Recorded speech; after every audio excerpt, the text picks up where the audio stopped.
Madaling araw nitong Miyerkules nang pasukin ng mga operatiba ng PNP Criminal Investigation and Detection Group at ng National Bureau of Investigation ang bahay na ito sa isang subdivision sa Barangay Balibago, Angeles City, Pampanga.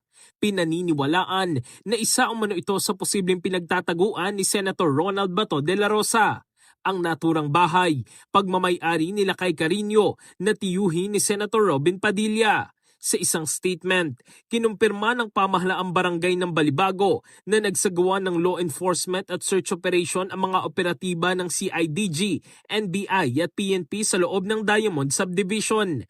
Bahagi umano ng operasyon ang paghahanap sa sinasabing backup pickup vehicle na may kaugnayan sa napaulat na pagtakas si De La Rosa mula sa Senado, kabilang na ang isang pickup na iniulat na pag-aari ni Carino. Gayunman, hindi nila nakita ang pickup at ang senador.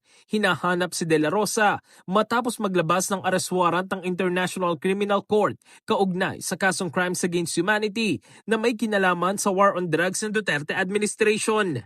Nauna na nagbabala ang CIDG na maaaring maharap sa obstruction of justice ang sinumang mapatutunayang kumukupkop o tumutulong sa senador habang nagpapatuloy ang operasyon ng mga otoridad.